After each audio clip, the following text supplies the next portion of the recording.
अस्सलाम वालेकुम dear students, I hope you are doing well. So dear students, आज हम स्टार्ट करेंगे क्लास 9 की एक्सरसाइज 4.3। लास्ट लेक्चर्स में 4.1, 4.2 कम्प्लीटली सॉल्व कर ली थी। आज हम पढ़ेंगे फैक्टराइजेशन की न्यू टाइप। क्वेश्चन नंबर 1 से स्टार्ट लेते हैं। यहाँ पे लिखा है फैक्टराइज द फॉलोइंग। यहाँ पे न्यू टाइप किस तरह से क्वेश्चन को स्टार्ट करेंगे। यहाँ पे हमारे पास क्वेश्चन दिया हुआ है x square minus 4x minus 5, एक ये ब्रैकेट है, x square minus 4x minus 12, then फिर माइनस 144। यहाँ पे दोनों ब्रैकेट्स में देखें एक वैल्यू से जो है वो टर्म सेम है। एक्स स्क्वायर माइनस 4x यहाँ भी लिखा हुआ है और एक्स स्क्वायर माइनस 4x। तो हम वैल्यू को ये टर्म बहुत क्वेश्चन जो है बहुत लेंदी, इसको समराइज करने के लिए हम क्या कर लेंगे, लेट कर लेंगे। तो स्टार्ट करते हैं। सबसे पहले लेट क्या करेंगे, हमारे पास जो टर्म एक जैसी हैं x square minus 4x, x square minus 4x, तो इसको हम सपोज कर लेंगे, लेट कर लेंगे, let t is equals to variable कोई सा भी हो सकता है, तो मैंने t लेट कर लिया एक्स स्क्वायर माइनस 4x। इसको हम नाम दे देंगे इक्वेशन नंबर 1 का। ठीक है, अब इस वैल्यू में जहाँ पे एक्स स्क्वायर माइनस 4x लिखा हुआ है उसकी जगह पे मैं क्या पुट कर दूंगी, t पुट कर दूंगी। तो इक्वेशन नंबर 1 में T square x square minus 4x है, इसकी जगह मेरे पास आ गया t माइनस का 5। इसी तरह सेकंड ब्रैकेट भी मेरे पास है t माइनस 12 और माइनस का 144 एज इट इज मैंने ऐसे ही लिख दिया। अब मेरी वैल्यू जो है टर्म जो है वो समराइज हो गई, छोटी हो गई, तो अब मैं इजीली क्या कर सकती हूँ, मल्टीप्लिकेशन। अगर मैं यहाँ पे मल्टीप्लिकेशन का कॉन्सेप्ट करती तो बहुत लेंदी हो जाता, एक्स स्क्वायर को इस ब्रैकेट से मल्टीप्लाई करती देन माइनस 4x को, तो इसलिए मैंने इसको टर्म को अपनी छोटी करने के लिए, इजीली सिंप्लीफाई करने के लिए मैंने t लेट कर लिया। अब मेरे पास दो ब्रैकेट्स बन गए t माइनस 5 और t माइनस 12, तो इन दोनों को मैं क्या करूंगी, आपस में मल्टीप्लाई करूंगी। तो ब्रैकेट को मल्टीप्लाई किस तरह से करेंगे, फर्स्ट ब्रैकेट का फर्स्ट वैल्यू t को मल्टीप्लाई मैं कर दूंगी इस पूरे ब्रैकेट से, तो ईजिली मैंने करने के लिए इस ब्रैकेट को इसके साथ लिख दिया। फिर माइनस 5 को भी किसके साथ लिख दिया, t माइनस 12 के साथ, और माइनस का 144 एज इट इज मैंने ऐसे ही लिख दिया। अब वैल्यू को क्या करेंगे, t को इस ब्रैकेट से मल्टीप्लाई करेंगे, देन माइनस 5 को भी इस ब्रैकेट से मल्टीप्लाई करेंगे। जब t के साथ मल्टीप्लाई होगा तो ये क्या हो जाएगा, t square minus 12t, then minus 5 जब t से मल्टीप्लाई होगा तो क्या हो जाएगा, माइनस का 5t, minus minus plus, sign का ख्याल रखिएगा क्योंकि साइन के साथ वैल्यूज जो हैं बहुत चेंज हो जाती हैं। और 12 को जब मैं 5 से मल्टीप्लाई करूंगी तो 12 5 से क्या हो जाएगा 60 और माइनस का 144। यहाँ पे हमारे पास t वाली टर्म जब भी वेरिएबल सेम होते हैं तो हम उन वैल्यूज को एक कर देते हैं। यहाँ पे माइनस का 12 और माइनस का 5, माइनस माइनस क्या होता है, प्लस, इसका मतलब क्या है, नंबरों को प्लस करना है और साइन कौन सा लगेगा, जो हमारे पास बड़ी वैल्यू के साथ जो साइन होगा वो लगेगा। तो यहाँ पे हमारे पास आ गया माइनस का 70 प्लस प्लस माइनस माइनस, यहाँ भी कांस्टेंट सेम है तो कांस्टेंट भी सॉल्व कर लेंगे। 60 में से माइनस कर देंगे 144, तो इज इक्वल्स टू माइनस का 84। ये मेरे पास वैल्यू समराइज हो गई। तो मेरे पास इक्वेशन क्या बन गई, T square minus 17t minus का 84। यहाँ तक सॉल्व करने के बाद अगर याद हो तो स्टूडेंट्स, मैंने आपको एक क्वेश्चन करवाए थे मिडिल टर्म ब्रेकिंग के, तो यहाँ पे भी वही कंडीशन यूज हो रही है। लास्ट वाले नंबर का हम क्या लेंगे, एलसीएम लेंगे, क्योंकि यहाँ पे हमारे पास बिल्कुल फैक्टराइजेशन की फॉर्म बन गई है जो हमने मिडिल टर्म की सॉल्व की थी। एक टाइप पढ़ाई थी मैंने परफेक्ट स्क्वायर वाली, लेकिन यहाँ पे परफेक्ट स्क्वायर नहीं बन रहा, तो हम क्या करेंगे, माइनस 17 जो लिखा है उसको मिडिल टर्म ब्रेक करेंगे। उसके लिए मैंने आपको क्या बताया था बच्चों के 84 का हम क्या लेंगे, पहले एलसीएम। तो यहाँ पे हम पहले इसका एलसीएम लेके चेक कर लेंगे। एलसीएम हमारे पास जो आएगा उसको हम मिडिल टर्म से ब्रेक करेंगे। बच्चों तो यहाँ पे एलसीएम हमने सॉल्व कर लिया है। यहाँ पे एलसीएम के जो नंबर्स आए हैं वो आए हैं 2, 2, 3, 7। अब इनको हमें 2 मिडिल टर्म्स में ब्रेक करना है। सेंटर में क्या लेकर आना है, माइनस का 17। तो हम इसको किस तरह से करेंगे, अगर मैं इन दोनों वैल्यूज को मल्टीप्लाई कर लूँ, 2 2 जा और 7 3 जा, तो मेरे पास वैल्यू क्या आ जाएगी, 2 2 जा 4 और 7 3 जा 21। अगर मैं 21 में से माइनस करती हूँ 21 माइनस 4, तो मेरे पास आंसर क्या आ जाएगा, माइनस का प्लस का 17, और मुझे सेंटर में क्या लेकर आना है, माइनस का 17। तो बड़ी वैल्यू के साथ मैं कौन सा साइन रखूंगी, माइनस का, और छोटी वैल्यू के साथ क्या रखूंगी, प्लस का साइन।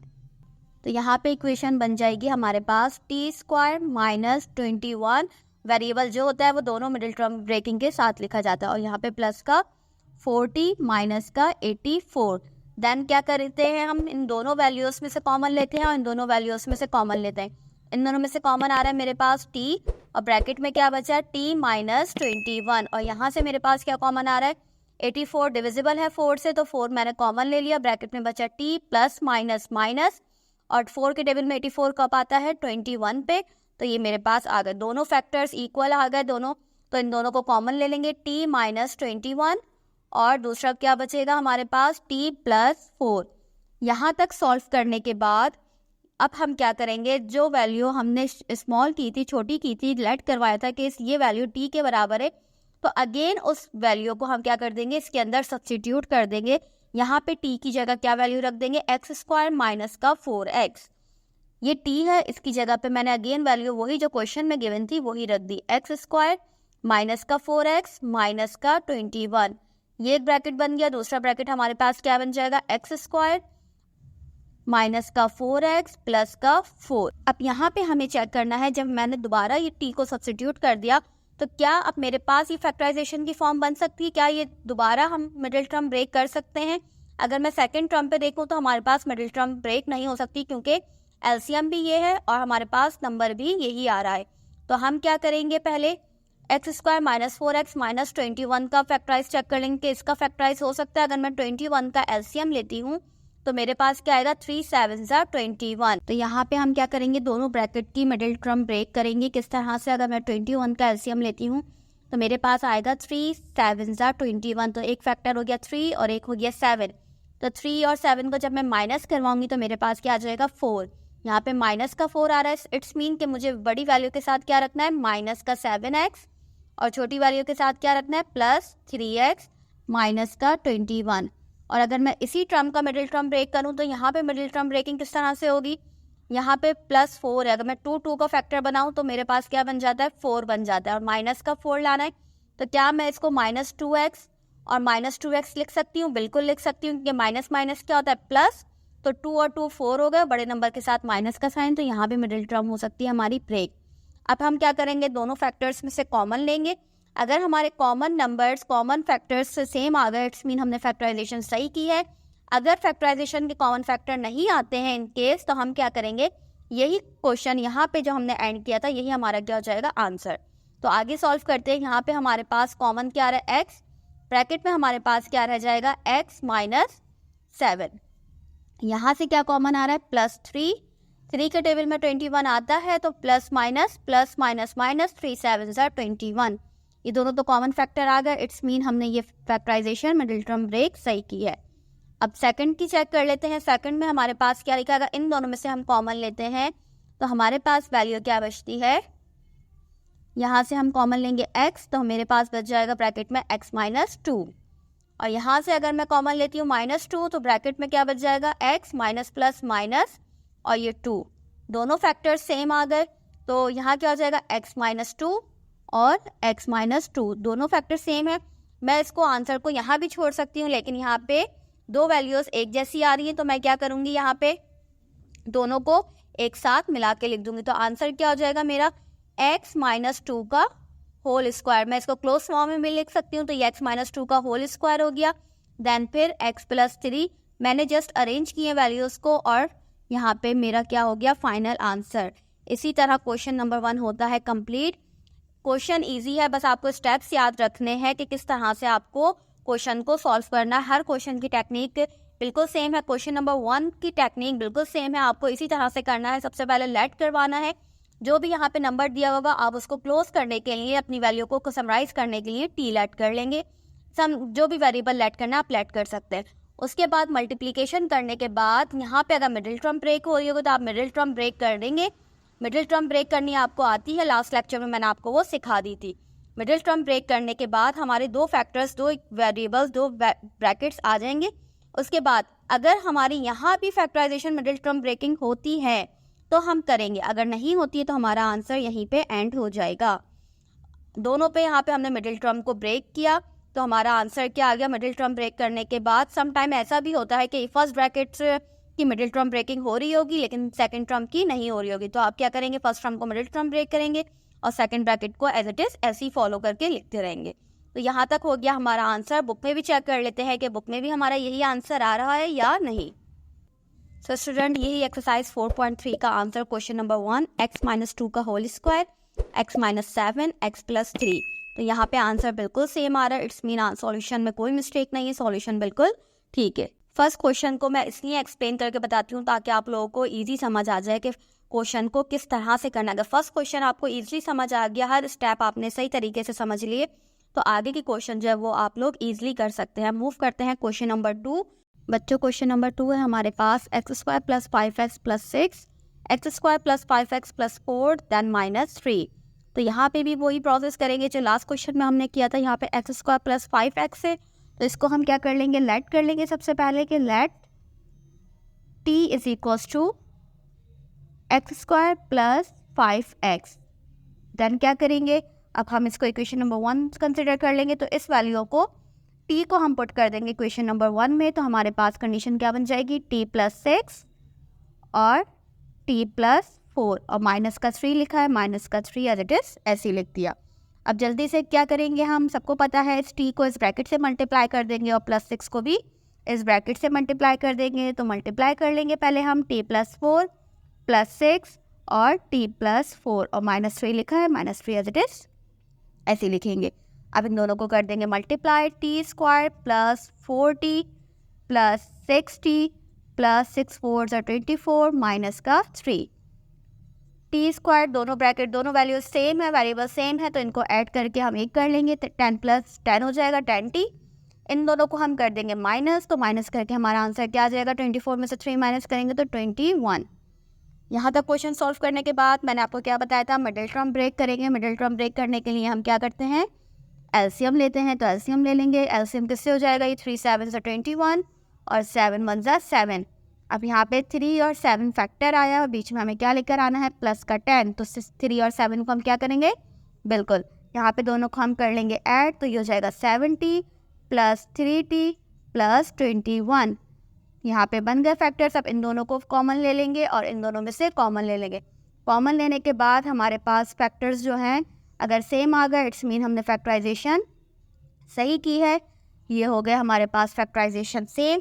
तो यहाँ पे आ गया t + 7 और t + 3।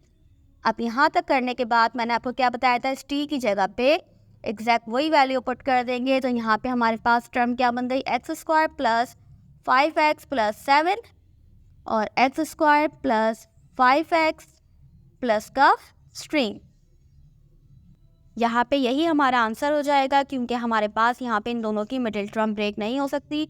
बुक में भी आंसर चेक कर लेते हैं कि बुक में भी हमारे पास ये आंसर आ रहा है या आगे फर्दर और सॉल्व होगा। तो यहाँ पे आंसर जो है हमारे पास आ रहा है x² + 5x + 3, x² + 5x + 7। इसका मतलब बुक में भी यहाँ पे आगे फर्दर फैक्टराइजेशन नहीं हो सकती। तो यहाँ पे हमारा आंसर होता है कंप्लीट। तो that is your final answer. यहाँ पे हो गया क्वेश्चन नंबर 2। अब मूव करते हैं क्वेश्चन नंबर 3 की तरफ। क्वेश्चन नंबर 3 है हमारे पास x² - 2x + 3, x² - 2x + 4 -42। Question को पहले से ही मैंने यहाँ सॉल्व कर लिया ताकि आपका टाइम सेफ हो जाए।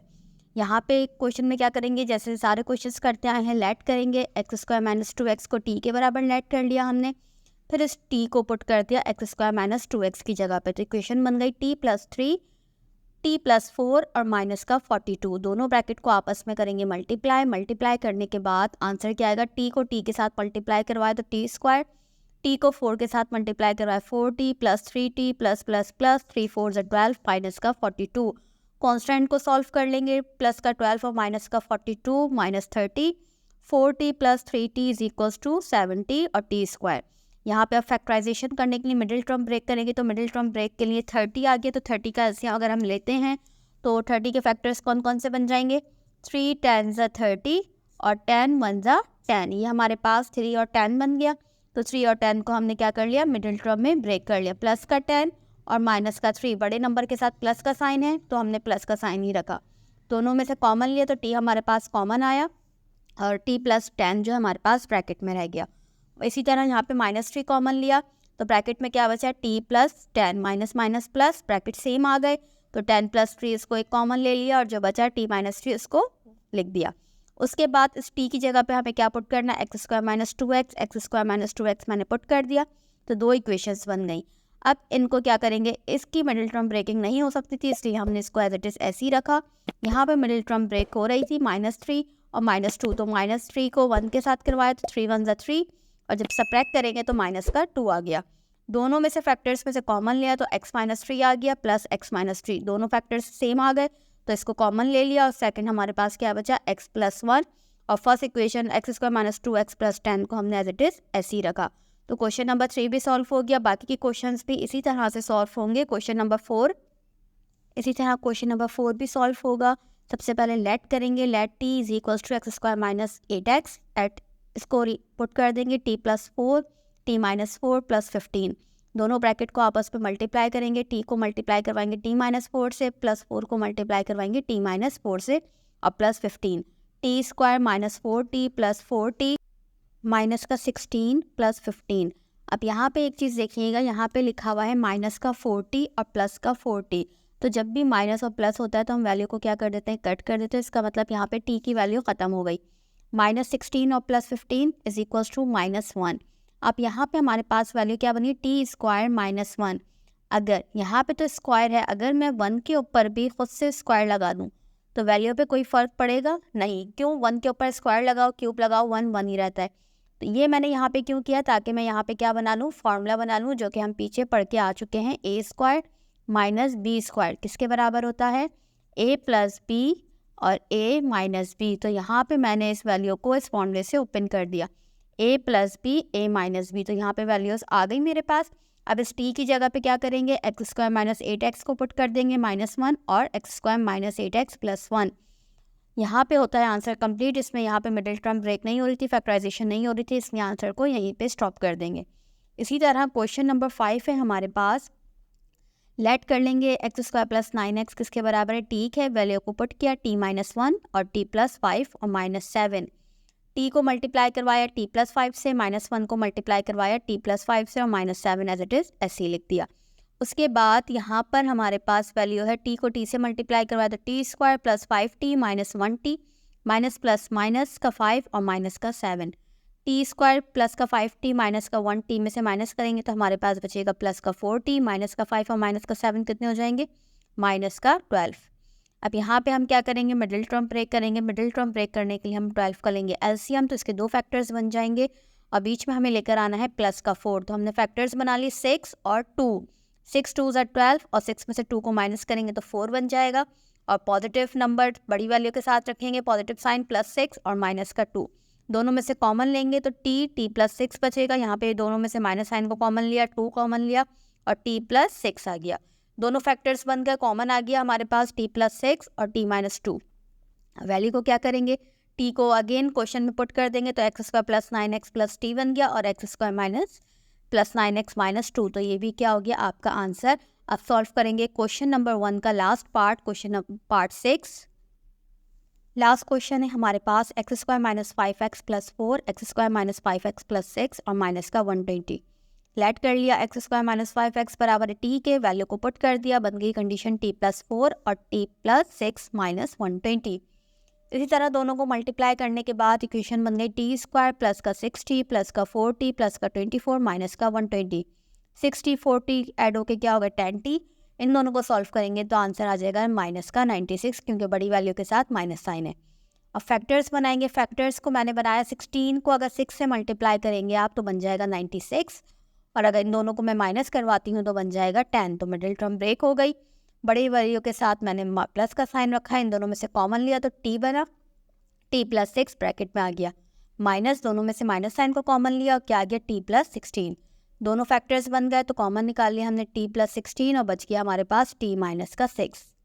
यहाँ पे अब क्या करेंगे, t की वैल्यू को पुट कर देंगे एक्स स्क्वायर माइनस 5x, यहाँ भी पुट कर दिया एक्स स्क्वायर माइनस 5x। इसके बाद अब हम क्या करेंगे, यहाँ पे हमारे पास इसके फैक्टर्स नहीं बन रहे थे तो आंसर तक ही इसको ऐसे ही रखेंगे। इसके फैक्टर्स हमने बना दिए 6 1 ज़ा 6 और 6 में से 1 को माइनस किया तो बन गया 5, बड़े नंबर के साथ माइनस साइन रखा है, छोटे वैल्यू के साथ प्लस साइन रखा है, दोनों को कॉमन लिया तो x कॉमन आ गया, x माइनस 6 बन गया। यहाँ भी जहाँ कोई नंबर कॉमन नहीं आता तो आपको पता है हम 1 को कॉमन ले लेते हैं, तो यहाँ बन गया x माइनस 6, दोनों ब्रैकेट आ गए सेम, तो यहाँ पे हमारा फाइनल आंसर आ गया x-6 और x+1 और ये वाला ब्रैकेट एज इट इज ऐसे ही रहा। यहाँ पे होता है क्वेश्चन नंबर 1 कंप्लीट। मिलते हैं नेक्स्ट वीडियो में जिसमें हम सॉल्व करेंगे एक्सरसाइज 4.3 का क्वेश्चन नंबर 2। जब तक के लिए अल्लाह हाफिज़।